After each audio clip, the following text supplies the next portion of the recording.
Lovely. All right. Well, we'll get this thing. We'll get it kicked off. So, thanks everyone for jumping on for the final session. This is number 8, so 8 and 9 weeks. So, big thanks to everyone that's jumped on tonight, and big thank you for if you've jumped on previous talks. The topic for tonight is navigating player pathways, and we're fortunate enough to have both Brad Newley and Daniel Kickert join us tonight. But before we get stuck into introducing them and getting into the questions at hand, just a friendly reminder, if you've got a notebook next to you, I'd encourage you to take notes.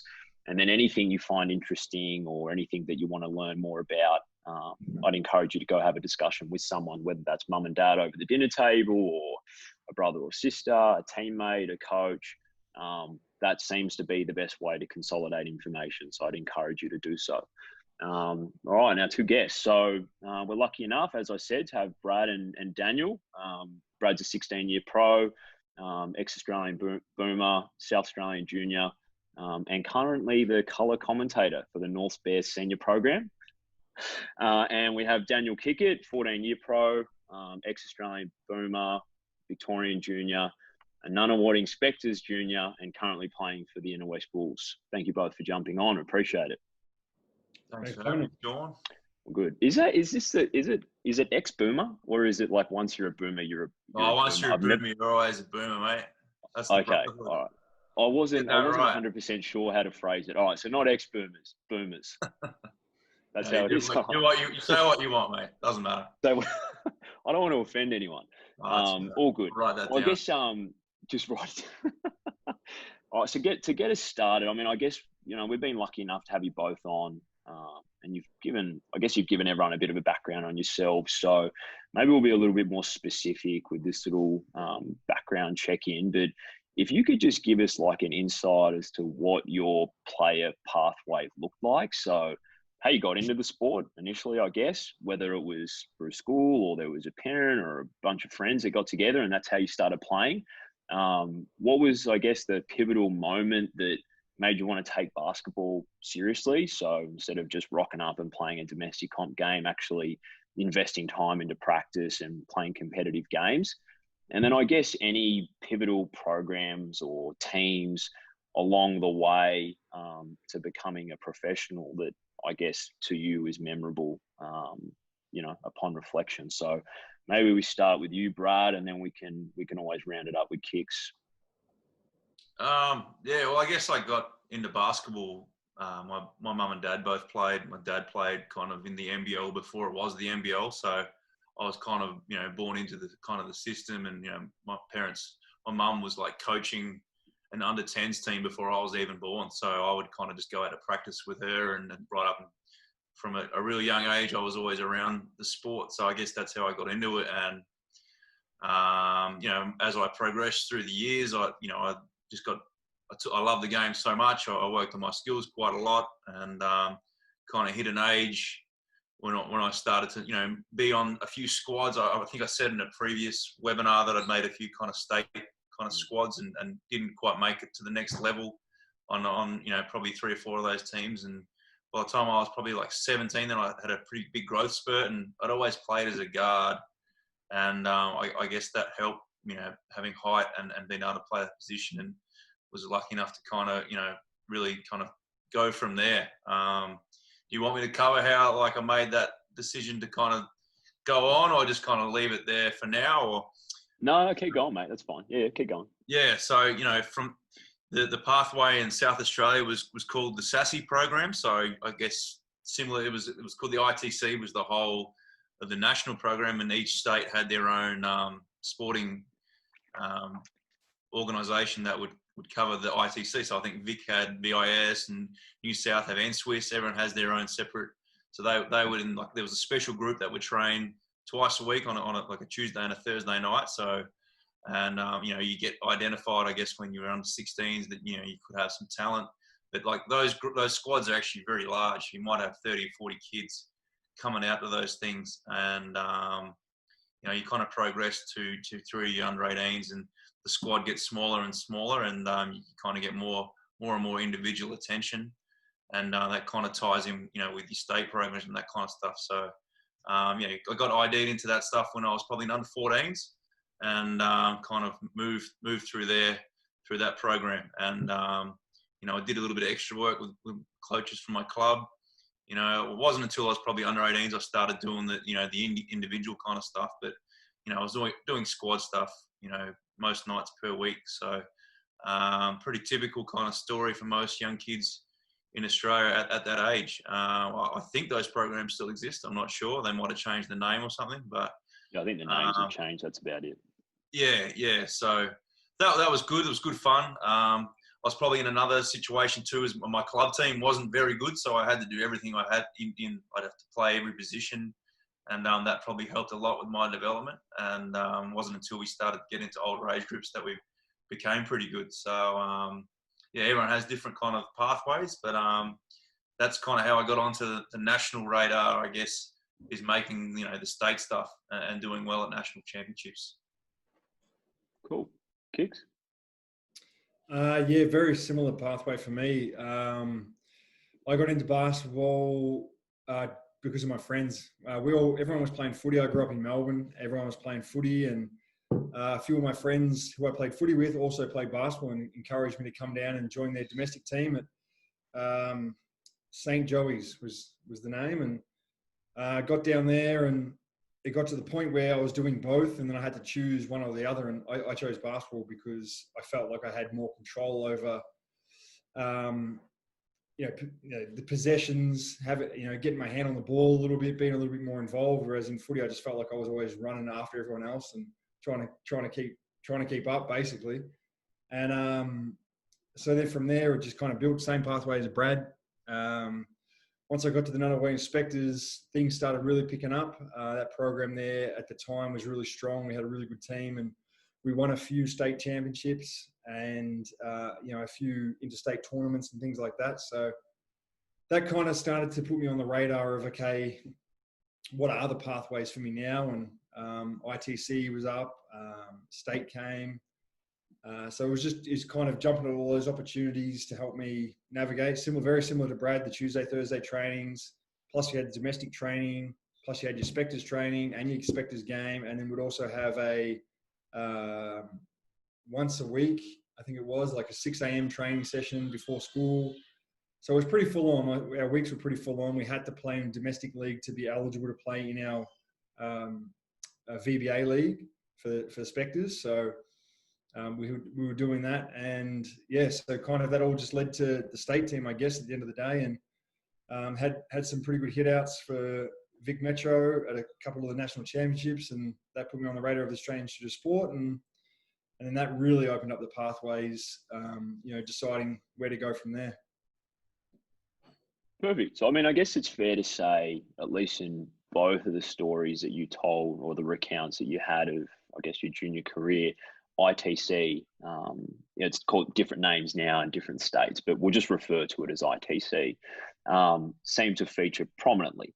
And it still does to this day. It's an important program that serves as a pathway to help kids get into state teams, get recognised on the national radar, and all those types of things. So when you guys were coming up, so, Newells, you said you got recruited at the age of 14. Kicks, I imagine it might have been something pretty similar for you, maybe under 15, so bottom age 16s. Why did you want to participate in those programs? What was the driving force? Was it knowing that you were going to get better at basketball? Was it mates? Was it the coaching? Was it to get into state teams? What was the driving force for you that made it the right fit? Newells? Well, my it was a little bit. I probably left out some detail, because I spent a lot of time in Queensland as well, through my dad's job. So I actually got into ITC in Queensland, and that was called the QAS then. And we had a little group that would train 6 a.m. on a Saturday, and to kind of, like you said, like, why did I want to get in? Because it was like I saw how good the players were in the group, and I think that's what drove me to wanting to get into that. So that's probably, the factor was I want to be good enough to train in that Saturday morning squad. It sounds crazy to go at 6 a.m. on a Saturday, but I wanted to be in that because, these guys were good players and they were a year older than me, and I kind of felt like if I could match it with them, then I could be on that squad. So when we moved back to Adelaide, it was like way more kids because, you know, it was a bigger sport, and you know, we were living in a regional town in Queensland. So you go to Adelaide, it's a city. Still, some people probably call it a regional town, but the squad was a lot bigger. So it was different there. But once I got to the Adelaide squad, you could kind of just it was like just belonging amongst the good kids was kind of a driver for me to make the ITC. Yeah, similar story for me was, I guess at that really young age, all the opportunities that came up, I kind of just went along with. You know, it wasn't early on. I wasn't thinking too far ahead. It was like, oh, here's a new opportunity. I'll just go do that because that's, you know, the next step. And once you're a part of it, you kind of do realize, oh wow, I'm getting a lot better doing this. I'm playing against the best guys, the best 30 guys in the state, and yeah, you kind of just roll with it a little bit. I did in the beginning, just kind of roll with it, and whatever came next kind of thing. And I just kept trying to reach that next level. And it wasn't until a little bit later in, after things got probably bottom age 8 or top age 16s around there, that I was probably like, oh, okay, this is what I need to do. I need to get onto the state team. I need to go play at the nationals.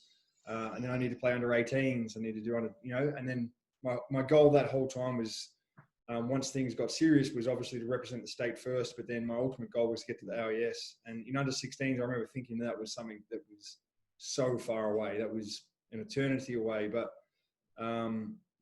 yeah, by the time I was 17, I was there. So things moved really quickly. So I think it was for me, and as in with a lot of guys, is just jumping at every opportunity that kind of came your way. And you're young, you've got the energy, you can make it work, kind of thing. And yeah, that's kind of how it panned out for me. Just kept going, taking all the opportunities that came our way.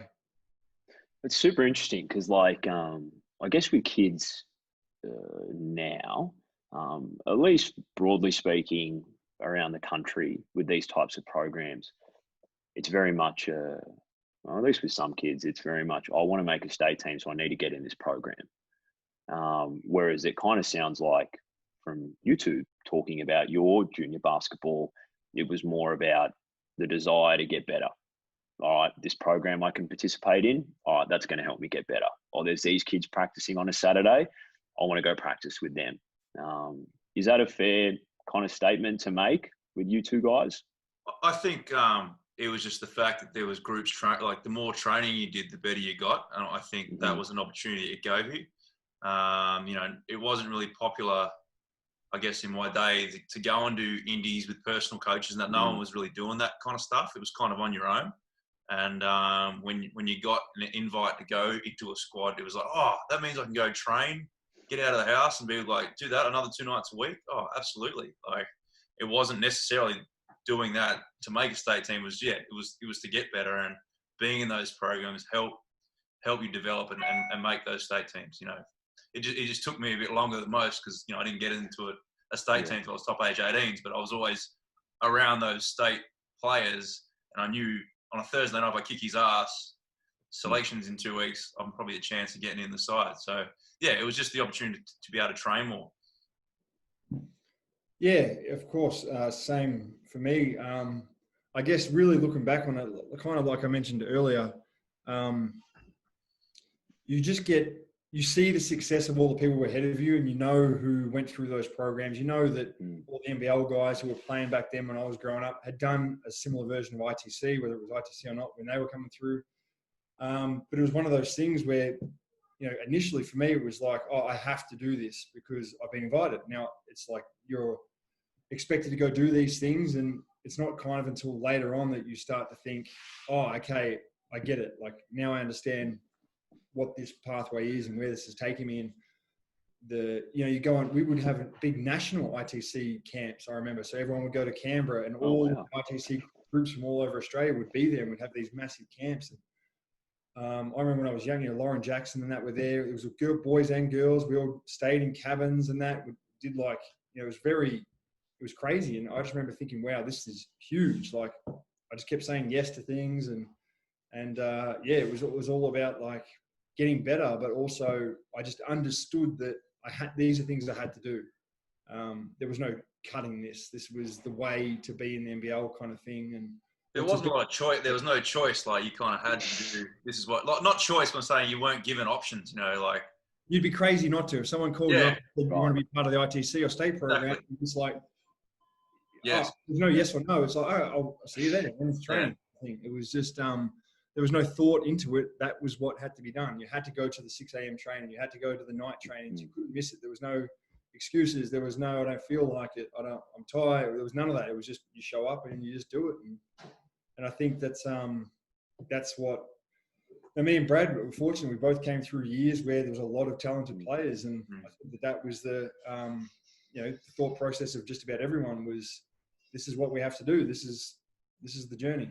I mean, I guess before we progress, actually, maybe we'll do that now. So I guess we'll progress into like life after, I guess, traditional junior basketball. So like under 18s. So I know with you, Brad, you eventually found yourself up in Townsville. Is that right, with the NBL team, the Crocs? Yeah, that's where I went to straight from. And then Kicks, you ended up, over in California playing for St. Mary's. Two very different paths. Neither, I'm not saying one's better than the other, but it was obviously a decision that you guys made personally and probably with your families, and it probably had a lot to do with fit and what was right for you. Brad, what made your decision right for you? And then Kicks, what made your decision right for you? I guess like the program. So when I went to the AIS before Townsville, and the program Kicks had just graduated from, and it was a really high level team. So I was coming into some really talented players, and I think going up against them every day, I got a good measure for where I was at with my career. And it was probably halfway through my first year. We played a scrimmage with the senior team that was going to Athens that year. And I was with our junior team, and we knocked them off in a scrimmage. And there was guys in that lineup that were NBL players. Like, I mean, they were boomers, so they're the cream of the crop. And I played quite well against them. And in my own mind, I was like, I could start playing professionally next year. Like I could do it now.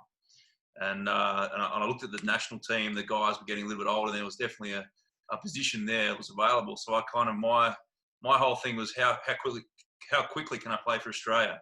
And as a kid, I followed the Boomers and all that kind of stuff, and it was my life goal to play for them. And I felt if I could put myself on the radar straight away, what's the best path for that? And that was to play, with Townsville in the NBL. And I had to justify, which I had quite a few offers from NBL clubs, but I looked at their roster and where I'd fit in and whether I was going to play. And I felt because I could match it with the current Boomers, surely I could match it with regular NBL club players. So that was kind of the driving force behind my decision to do that, was that I was ready to roll straight away. Awesome. Kicks? Yeah, so mine was similar, but obviously very different. I was in a similar position with Brad, where we had played against a lot of the Boomers guys at the AIS as well. A lot of the NBL teams would come in, we'd fill in time for teams in the preseason. I filled in with the Perth Wildcats and the Canberra Cannons in preseason games and stuff like that. And I felt the same. I thought I can totally play right now in the NBL.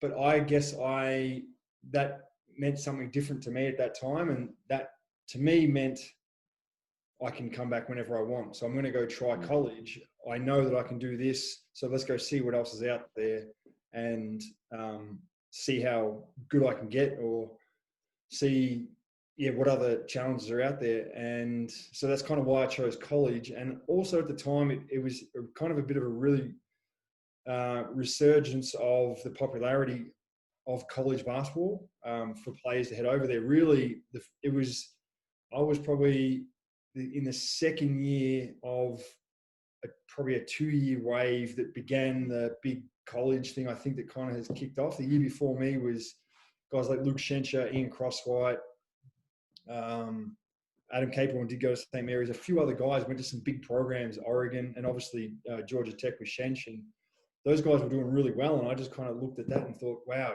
this is a whole new pathway that I hadn't really thought of until I was at the Australian Institute of Sport and I started to get offers. And so I figured in my head that, that's something that I want to do as well. And I want to follow that wave. And, sure enough, that was I think almost every guy who I went to the Australian Institute of Sport the year before me and the year that I graduated, almost everyone went to college that year. Damien Martin, Bogues Bogues went to Utah. Marriage. Alex Marriage, he came a year after me. Damien Martin, Matty Knight, all these guys, everyone just started flowing over there. And it seemed like, that was the pathway that everyone was taking. And I feel like because, like Brad said, we had such a good team at the Australian Institute of Sport. When we were there, we basically won the Seabull competition. First time I think it had ever been done from the AIS team.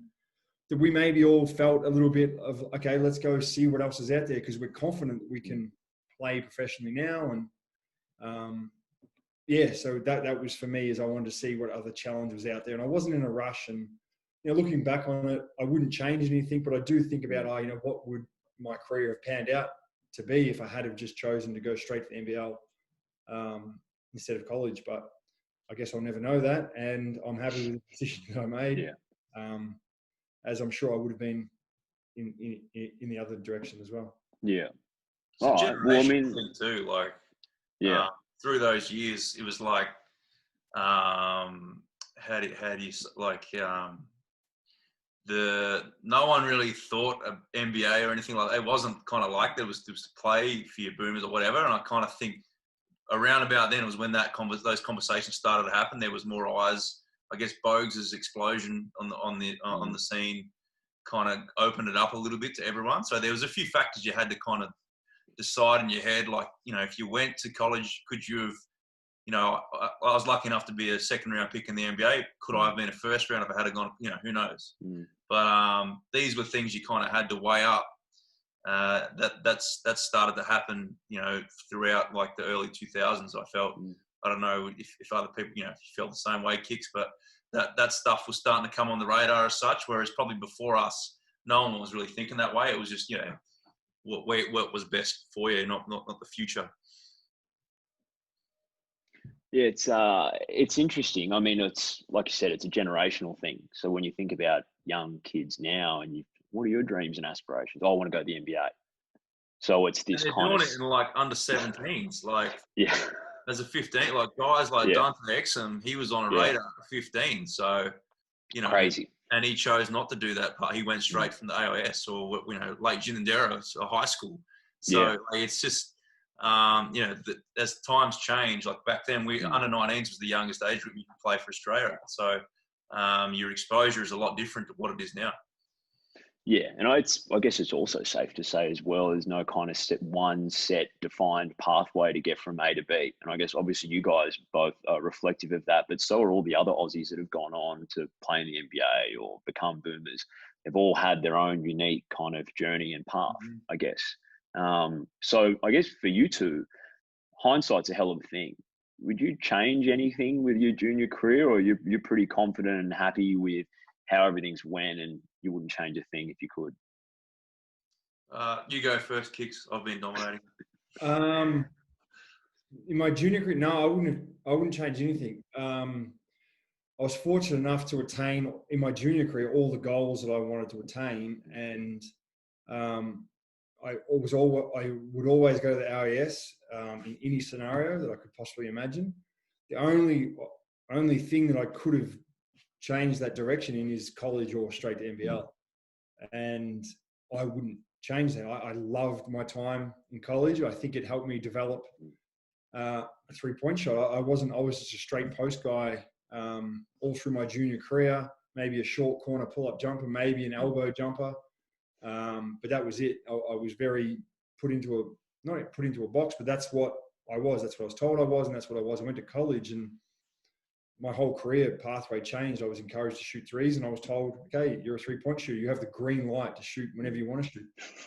And so that changed everything. And I don't know if that would have happened. I imagine it still would have happened in the NBL, but you just never know. Maybe I went to an NBL team with a coach who didn't want bigs shooting threes, and that part of my game never developed, or if it did develop late and it never had that opportunity to become a prolific part of my playing style. So Yeah, so I wouldn't change anything in that sense at all. Cool. Brad?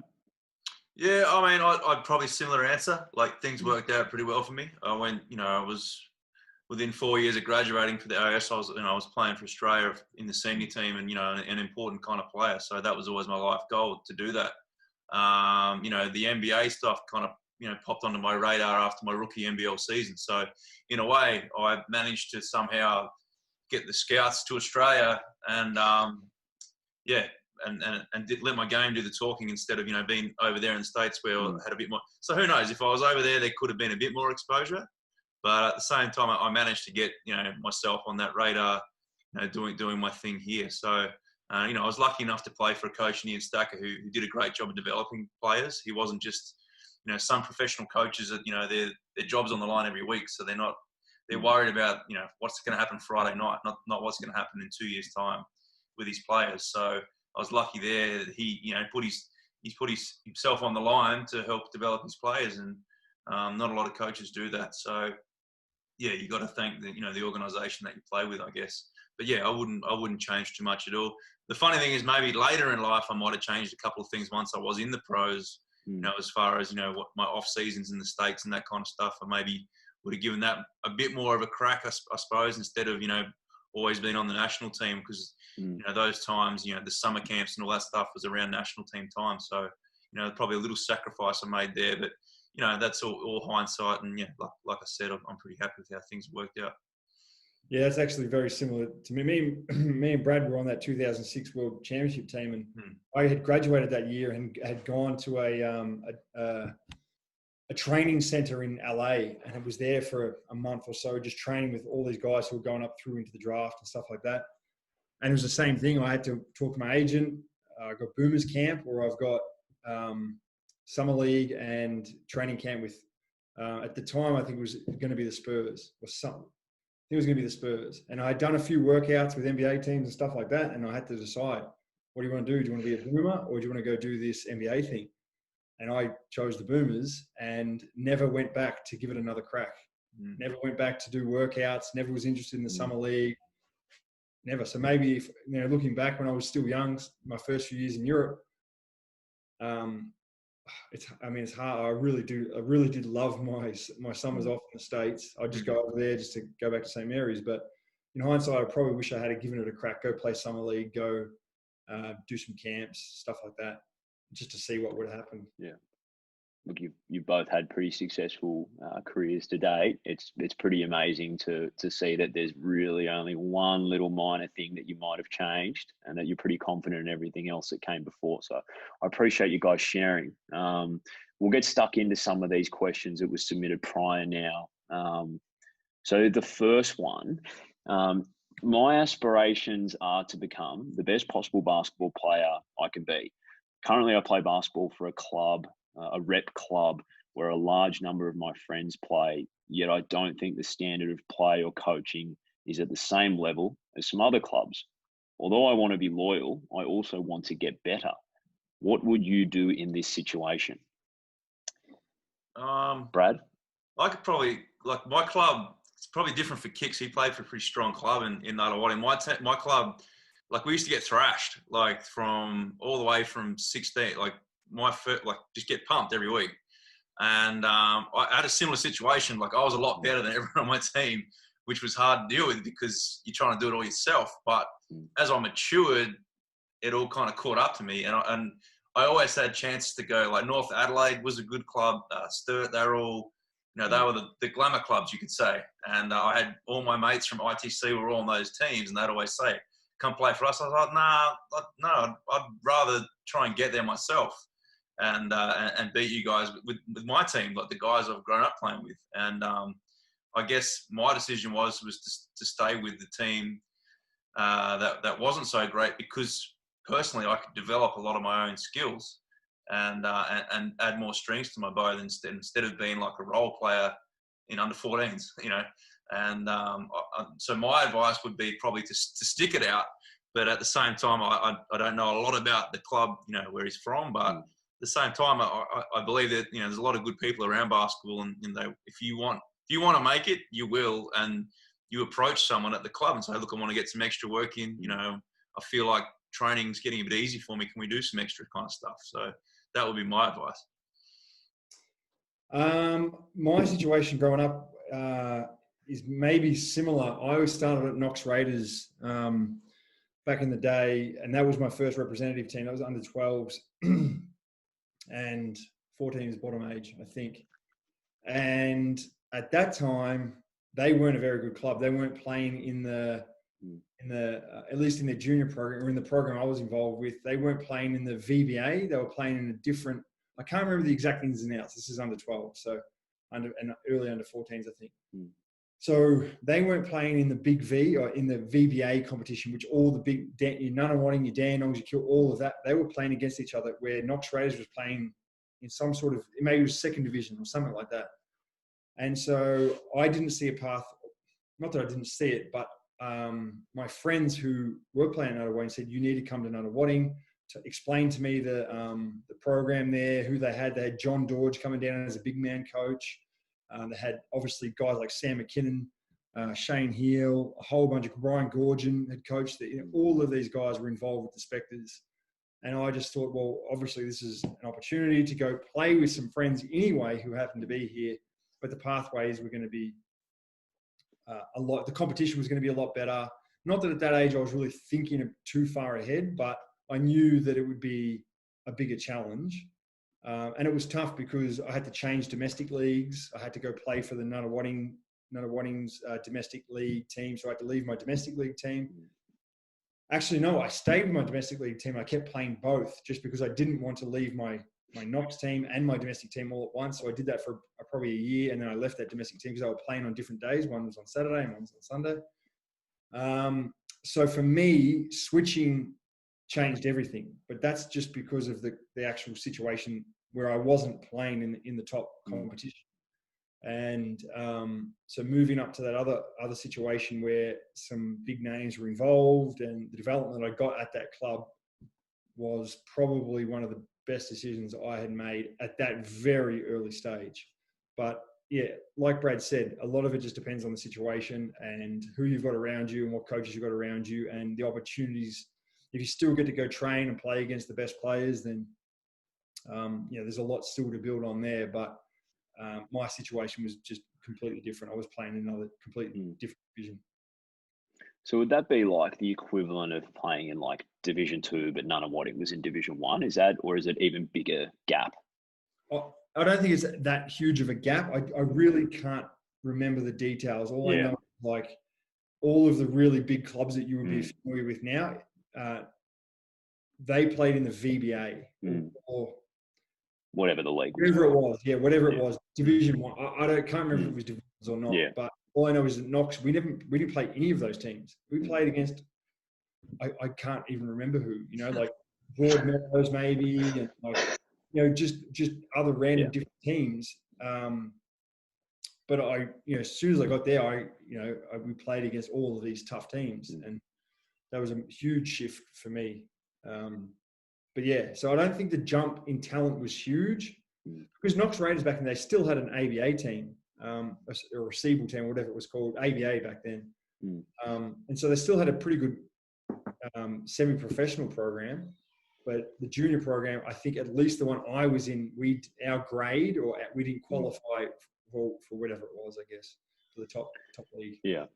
It's a massive talking point in junior basketball. I know it's probably still is in Victoria. There's just so many clubs, and it's a massive talking point in New South Wales, whether kids should stay or whether they should leave and go to another club. And I think hearing from both of you kind of give merit to both is, I guess, encouraging to hear. It's very much I imagine it's just very much dependent on your situation and what's going to be the best fit for you. And for Brad, it seemed like staying was the best fit. And then for Kicks, for you, was going to Nunawading because that was what's going to be best for your basketball. All right, well, thanks for that. Next question. Is playing professionally how you thought it would be? Is there anything that caught you by surprise? Yeah, I mean, up until this year, and that's the world. Everyone's in that, but no, I had Hicks and I, we probably had a lot of some different experiences to most pros because we spent a lot of our time in Europe. So if anything, we probably had to grow up pretty quick. You don't have the luxuries that, the NBA have, or, in college. It's not all just, a lot of things are very hard. You got to figure out ways to, to live overseas, dealing with languages, missed payment agents. There's all kinds of things that get thrown into it. And they're probably things you don't think happen when you're, probably a teenager. You don't think that, one day you'll be sleeping in a little one-bedroom flat in Athens and there's, a bunch of money in your cupboard that you're hiding because you want to get to the bank the next day. Those kind of things that, they surprise you. But, yeah, I mean, it's been, I've enjoyed it. I still am enjoying it. But yeah, it's been pretty close to what I thought. Like the initial part of it was pretty close. It's a lot of hard work. It's not all easy street. You got to put in the work to get to a good level and maintain yourself as a pro. You just don't rock up, at the start of preseason and you just roll out there. There's a lot of prep that goes into it. So that's probably the one thing that, speaking to people is, the off time is not, you're not completely off. You've got to be doing something to keep your body and your mind right to play. So yeah, I think it hasn't gone over the top of expectation, and it hasn't been under. So it's about what I thought it was. Just a few little side things that have happened, through Europe and those kind of things that a little bit of a distraction, but they get dealt with, and you become a better person. You learn more about life and that stuff. Oh, 100% agree with everything Brad said. Yeah, it's what's expected, I guess, in a lot of ways. And like Brad said, I never have thought at a young age that I'd be playing in Europe. I just didn't know that was going to be the pathway that it took. And once I was in college, I knew that's what I wanted. I wanted to try Europe first. And yeah, I guess just I was never a person to really overthink it too much when I'm in that moment or just before that moment begins. But looking back on it, I never would have expected that I would, play in so many different places and how quickly it goes. And before you know it, you're 37 and you're like, oh, wow, it feels like way longer I've been doing that, but it just flies. And, I never would have thought, I'd lived all the places I'd lived. And, I always just figured it'd be like a Andrew Gaze type situation where you play for a professional club and you stay there for 55 years or however long Gazy was there. I think he was there from under 14s all the way with one club. Yeah. So that's kind of maybe the thing is I didn't really expect is you got to be willing and ready to pack a bag and move and go where the job is. And maybe that was being away from family. I probably never expected that I left home at 17 and basically didn't move back to Melbourne until my first year in the NBL, and I was only there for 2 years, and I've been gone again for another 4. So that was probably the other expectation I wasn't prepared for. But you adapt as it goes, and it becomes normal. And yeah, living away from Australia for almost half of my life that's a crazy thought. Yeah. So that was that was. Yeah, really interesting. I'm not nowhere near half my life, actually. I've done bad math there. But, still over a third of your life. So that's a significant amount of time. Yeah, away from home. Yeah. Crazy. Damn. All right. Appreciate it. Next question.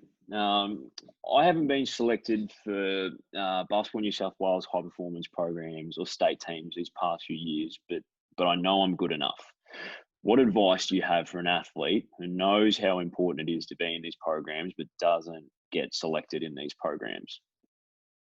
I guess let me think about that for a second. I was going to fire something off, but I don't think. So he hasn't made the program. Yeah, hasn't made the Basketball New South Wales high performance programs or the state team program the past few years, but really wants to and understands the importance of those programs. What advice would you give for a kid like that? Well, I think you got to look at, where are the places that you're assessed and judged, and that's probably, I'm gathering in your rep competition. Is that probably where you probably want to put your energy into, doing what you can to play well in those competitions, and if that doesn't work out straight away, I think perseverance and, you know, like I said earlier, just the more times you can train per week, if that's, you know, you're not selected in that, I'm sure there's other avenues and pathways that are available now is looking into those kind of things. It's probably not easier, but these days I feel like there are more programs available. I guess when Kicks and I were coming through, there was only really the ITC option. And if you didn't make that, well, you just kind of, you know, defend for yourself and get into it eventually, or just be a late bloomer, which happens quite a lot. Some guys have had fantastic careers. I think Nathan Sobey, for example, I don't think he played in anything until he might have been, you know, 20 years old, and just developed through his association. And that's another thing you can do is work with your own club and, you know, say to them, this is my case. I want to get into these programs. And, you know, what can I do to get near it? And, you know, some guys have great careers without playing in any state teams. Yeah, completely agree. You have to just keep plodding along and working on what you can work on. And like Brad said, you know, the basketball world is a pretty interconnected world now. So word gets around anyway, and it's not always about what programs you're in. You know, talent identification is getting to the point where, you know, people know what they're looking for, and it's not necessarily they're just going to go look at, you know, one program and think, oh, this is the group I'm choosing from, and these guys have to be the best players in these positions in the state or in the country or whatever it is. Selectors and you know, people looking for talent know much better than that. So it's just about keep grinding and working where you can work and take all the opportunities that come your way. And eventually, like Brad said, you know, everyone catches up. You know, everyone's at different levels at different ages, but everyone seems to even out at some point, and opportunities come for everybody. There's a lot of guys who, you know, went overseas, played Division II colleges, and come back and have had long NBL careers, and they've just blossomed at different times and been given opportunities at different times, but they've always been ready for those opportunities.